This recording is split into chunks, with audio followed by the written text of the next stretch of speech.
Titânia Telecom mudou de nome, mas continua bem pertinho de você.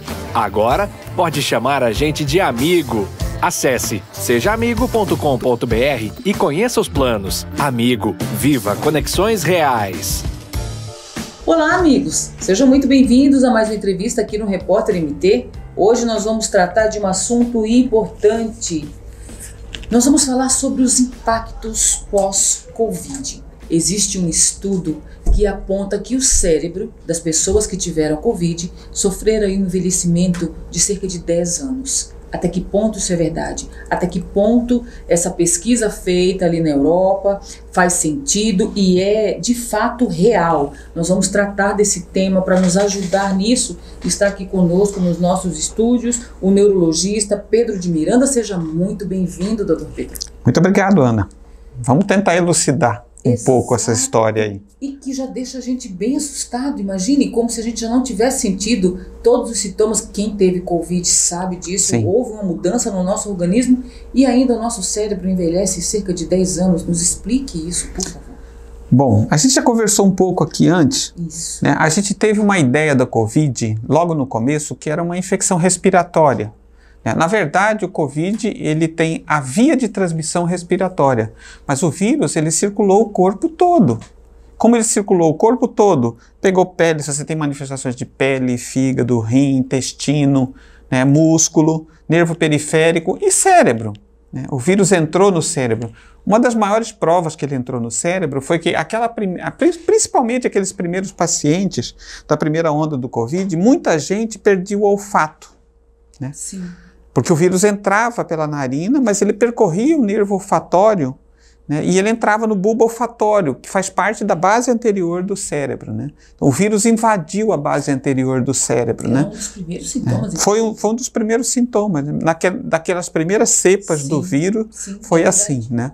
Na primeira onda, antes das vacinas. Depois das vacinas mudou um pouco o perfil das manifestações clínicas dos vírus. Não só a vacina, né, mas também as novas cepas, elas se manifestaram de forma diferente. Mas a turma que teve o Covid antes da vacina é o pessoal que mais se queixa hoje em dia, né, de sintomas neurológicos nesse pós-Covid. Né? E esses sintomas neurológicos, se você for fazer a conta, já vai para aí 2 anos para 3 anos. Então, sintomas neurológicos que já estão há 2, 3 anos, provavelmente são sintomas neurológicos que vão permanecer para o resto da vida.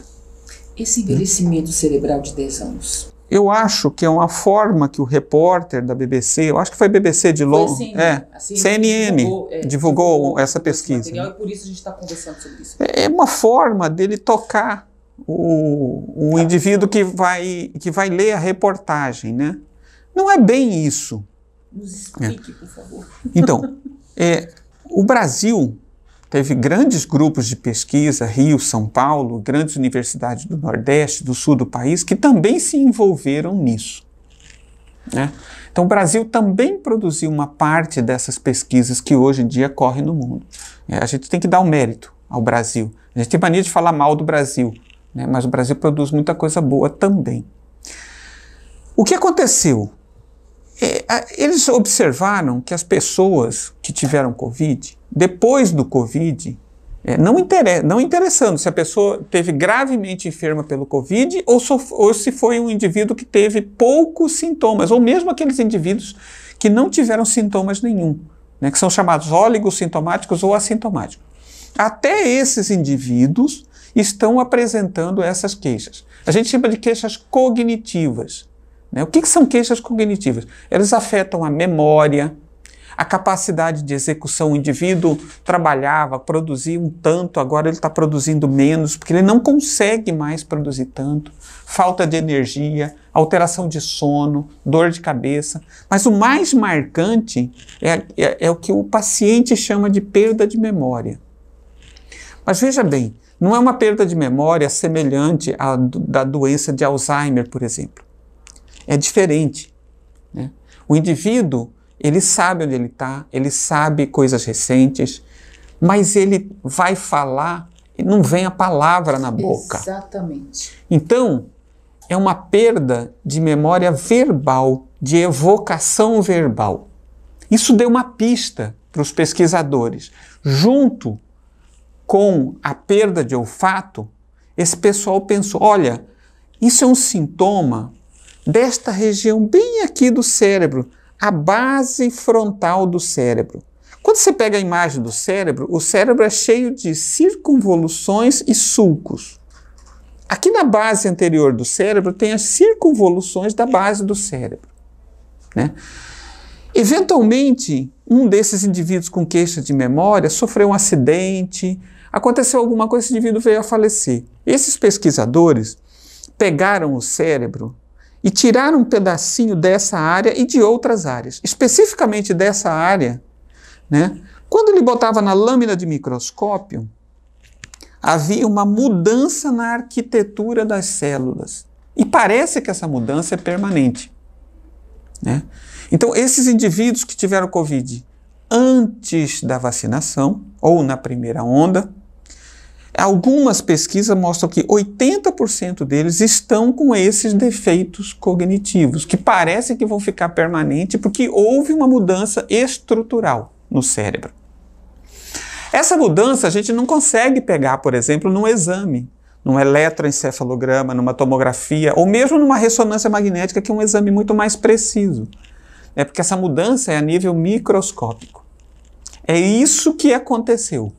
Hoje a gente sabe que o que aconteceu no cérebro das pessoas que estão com defeito de evocação verbal, defeito de memória, é exatamente isso. É muito interessante essa colocação, porque eu não sei vocês, meus amigos que estão aqui nos acompanhando, mas eu tive Covid e passo por esse constrangimento de lembrar as coisas e simplesmente não vir. Simplesmente não conseguir falar por não lembrar. Você imagina? Que loucura isso. Você vai ter que lidar com isso. Outra coisa, o que tem abarrotado os consultórios médicos de neurologistas, psiquiatras, enfim. As pessoas querem um remédio para isso. Eu ia perguntar isso. Nós íamos perguntar isso para o senhor. Então, vários remédios conhecidos foram pesquisados e estão sendo pesquisados se eles têm algum efeito para o paciente. Até este momento atual, nenhum desses remédios se demonstrou útil. Nenhum deles conseguiu resultado. Nós estamos diante de uma situação nova. Que remédio não vai conseguir resultado. Não sei se daqui a algum tempo vai surgir algum remédio que resolva isso ou que amenize esse tipo de sintoma. Né? Tem muito paciente que me pergunta, mas como que isso vai evoluir, Pedro? Meio de forma lúdica eu respondo, daqui a 40 anos eu te respondo. Porque na verdade nós estamos passando pela história. Estamos. Né? As pessoas que têm isso que vão contar a história. Daqui a muito tempo essa história vai ser contada. E o que isso vai resultar no futuro? A gente ainda não sabe. A gente tem percebido pessoas muito jovens, com vida saudável, que, enfim, tem atividade física e tudo mais, tendo mortes súbitas ou problemas que de repente não seria característico da idade, do estilo de vida que a pessoa tem. Eu me refiro a infartos fulminantes em pessoas muito jovens, me refiro a AVC em pessoas também muito jovens, que, como eu disse, têm uma alimentação saudável, têm uma vida razoavelmente equilibrada. Isso tem alguma coisa a ver com os sintomas da Covid? Então, a percepção geral, tanto de médicos como de leigos, é que isso tem sim a ver com Covid. Mudou. O Covid mudou.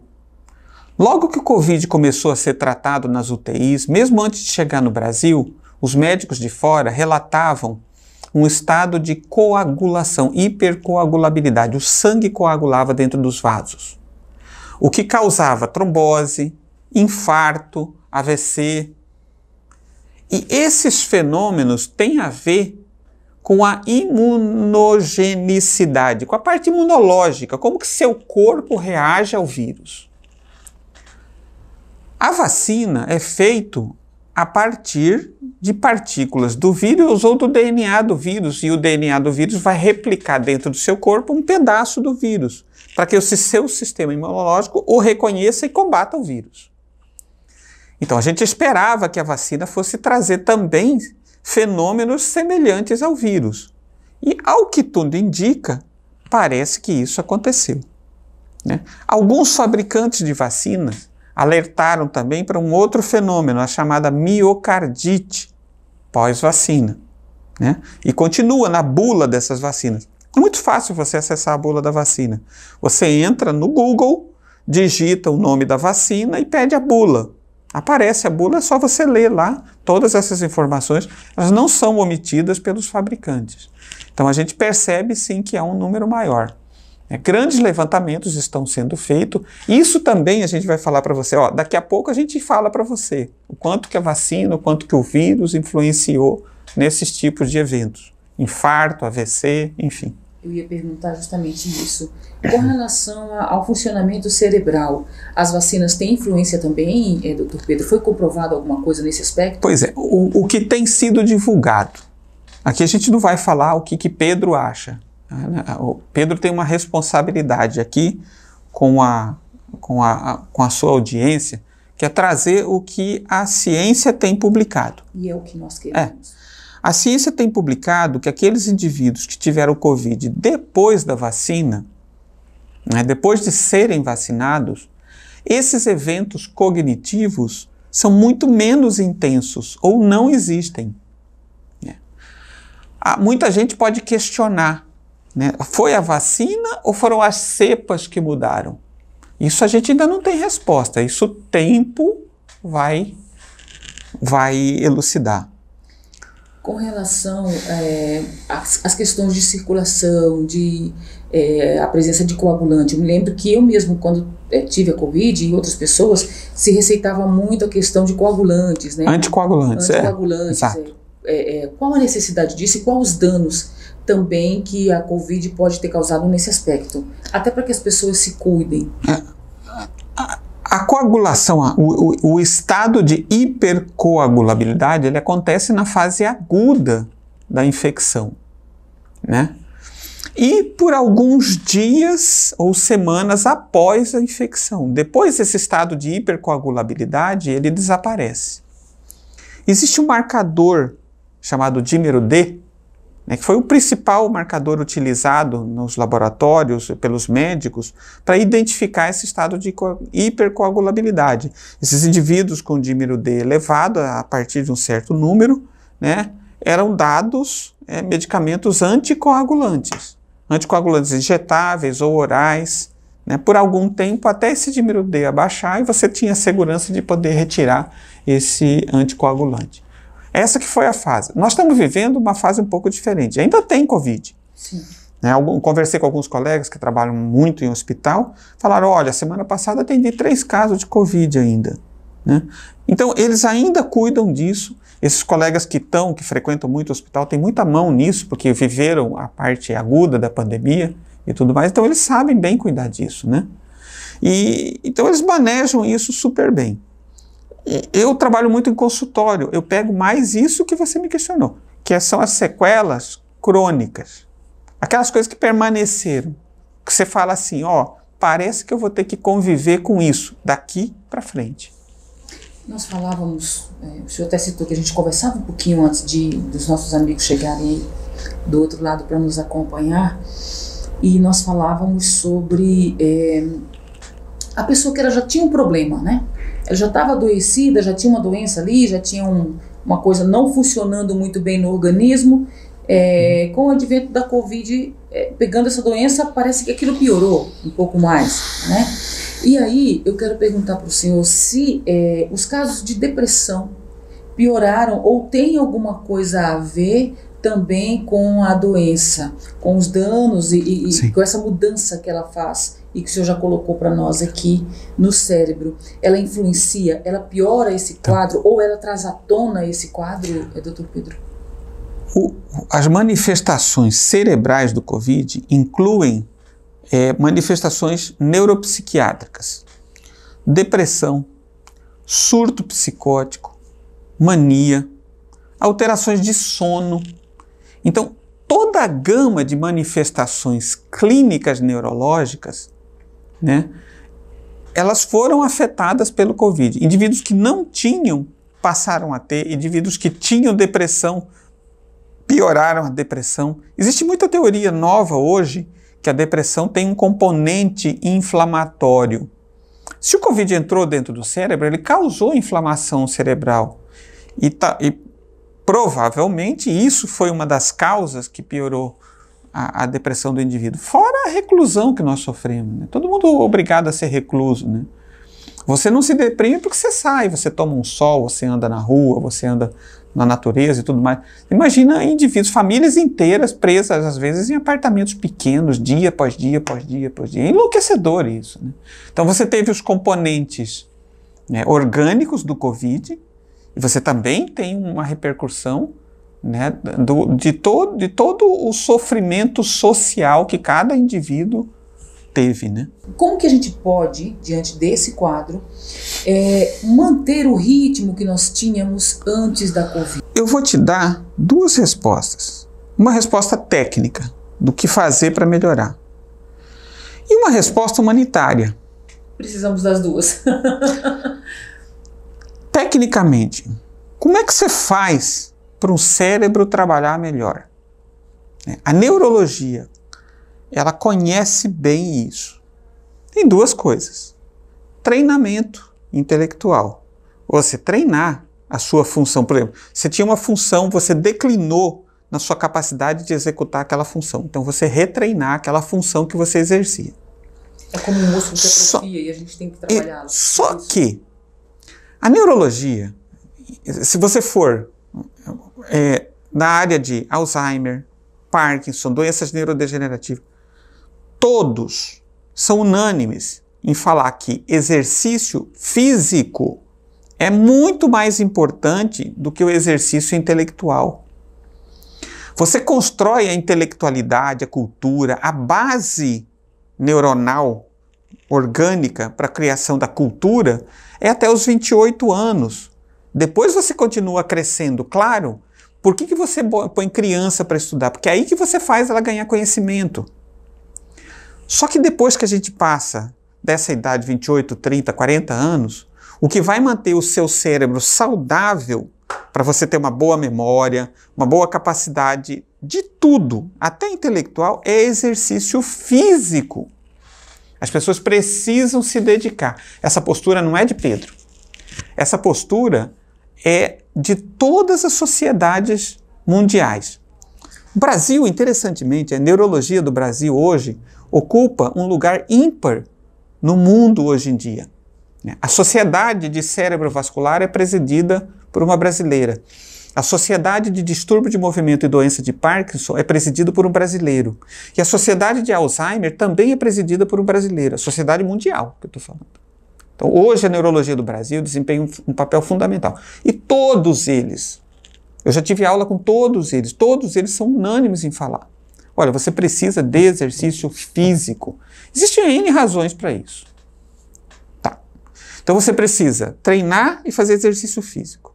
Isso do ponto de vista orgânico para você recuperar o máximo que você consegue. Do ponto de vista humanitário, nós temos que compreender que as pessoas mudaram. Eu vou lidar com um parente meu, ou eu vou lidar com uma secretária minha, ou com um paciente meu, eu sei que ele mudou. Eu preciso ter paciência. A sociedade precisa repensar, porque são essas pessoas que estão produzindo. É o juiz no fórum com o funcionário dele que não produz o mesmo tanto que produzia antigamente. Todo mundo vai ter que ter paciência. Né? É o empresário grande que tem um monte de funcionário que não produz mais o mesmo tanto. Todo mundo vai ter que se reorganizar. A sociedade precisa disso. Né? E isso é feito não de forma comunitária, é feito de forma individual. Eu tenho que ter paciência com a minha secretária, você tem que ter paciência com o pessoal que trabalha com você aqui na redação, o juiz com funcionários deles que trabalham no fórum, o empresário e assim por diante. Isso é individual, cada um de nós tem que catar a nossa cota de responsabilidade em lidar com as pessoas que sofreram com o Covid. Eu acredito que seja dessa forma. Doutor Pedro, existe algum alimento?